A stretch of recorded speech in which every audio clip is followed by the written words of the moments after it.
విజయవాడకి మా ఇంటికి వచ్చారట. ఆ ఫోటో కూడా వీడియోలో రికార్డ్ అయింది.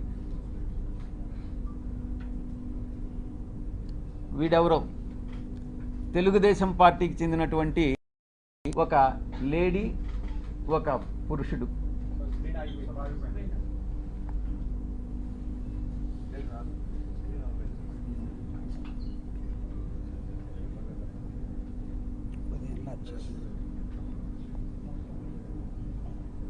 వీళ్ళు నేను ఒక్కటే చెప్తా ఉన్నా, వీడెవడో నాకు తెలీదు. వాడు ధైర్యంగా వచ్చి విజయసాయిరెడ్డి వాడు ఉండాడా ఇక్కడ, పారిపోయాడా అని అన్నాడంట. ఎక్కడికి పారిపోయాడు అని అన్నాడంట. వాడెవడో నాకు తెలీదు. వీడు డెఫినెట్గా తెలుగుదేశం గుండా అయి ఉంటాడు. ఆ గుండా వెనుక ఒక అమ్మాయిని కూడా తీసుకొచ్చాడు. నేను ఒక్కటే చెప్తా ఉన్నా, ఎవరైనా కూడా, నేను ఈరోజు ఇక్కడ వచ్చాను, నాకేం సెక్యూరిటీ లేదే, ఏ ఒక్క పోలీసు నా దగ్గరికి రాలేదే, నాకు పర్సనల్ సెక్యూరిటీ కూడా లేదే, నేను ధైర్యంగా వచ్చా. వీడెవడో టైం చెప్పి నువ్వు ఫలాని దగ్గరికి రా అని చెప్తే ధైర్యంగా నేను ఒక్కడనే వెళ్తా.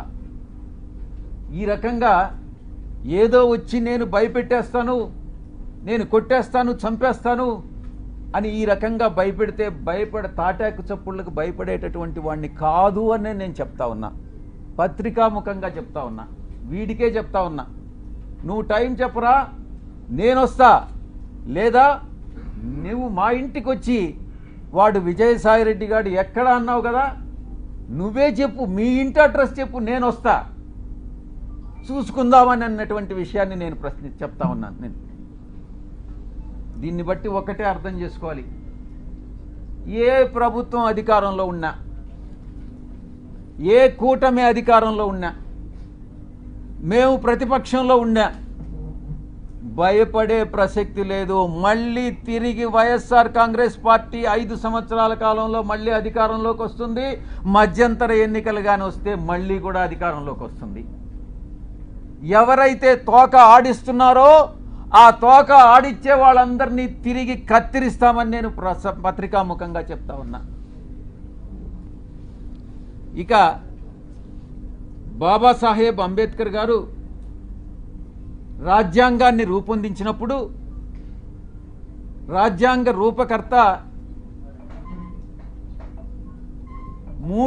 4 స్తంభాల్ని నిర్మించారు. 1 పార్లమెంటు, 2 బ్యూరోక్రసీ, జ్యుడిషియరీ, ఆ తర్వాత మీరు 4th పిల్లర్ ప్రెస్. ఏంటి ఉద్దేశం, ఏంటి రాజ్యాంగంలో ఉన్నటువంటి ఉద్దేశం ఏంటి? తరతరాలుగా ఈ యొక్క అణగారినటువంటి వర్గాలు, తరతరాలుగా వెనుకబడినటువంటి వర్గాలు, అది మనునీతి ధర్మం ప్రకారం కుల వృత్తుల వల్ల కావచ్చు, మరి ఏ ఇతర రీత్యా కావచ్చు, ఈ యొక్క అణగారినటువంటి వర్గాలన్నింటినీ కూడా పైకి తీసుకురావాలన్నటువంటి ఉద్దేశంతో రాజ్యాంగంలో ఈ యొక్క 4 స్తంభాలని నిర్మించి చట్టానికి లోబడి మీరు పని చేయండి అని చెప్పినటువంటి మహానుభావుడు బాబాసాహెబ్ అంబేద్కర్ గారు. అందుకే ఈ ఇన్స్టిట్యూషన్స్ అన్నీ కూడా మీకు మీ బాధ్యతలను గుర్తు చేస్తా ఉన్నా. మీడియాకి అంతరాలు లేనటువంటి సమాజమే మన ధ్యేయంగా ఉండాలి అన్నటువంటి చెప్పినటువంటి వ్యక్తి గొప్ప వ్యక్తి బాబాసాహెబ్ అంబేద్కర్ గారు. ఇక అణగదొక్కబడినటువంటి కులాలని ఒక షెడ్యూల్డ్ కులాలుగా పెట్టి, ఒక షెడ్యూల్లో పెట్టి వాళ్ళకి రిజర్వేషన్స్ పాటించమనని, ఆ బాధ్యతని గుర్తు చేయడానికే ఈ బ్యూరోక్రసీ, జ్యుడిషియరీ, ఈ యొక్క పార్లమెంట్ అన్నటువంటి దాన్ని ఆయన రూపొందించడం జరిగింది. దాంట్లో మీ పాత్ర కూడా ఉంది. ఈ రిజర్వేషన్స్ని పాటించేటట్టు ఈ యొక్క ఇన్స్టిట్యూషన్స్ అన్నీ చేయాల్సినటువంటి బాధ్యత మీ మీద కూడా ఉంది.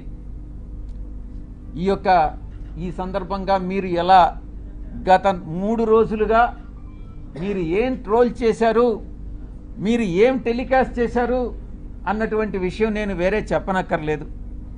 ఎవరికి మీరు ద్రోహం చేసింది?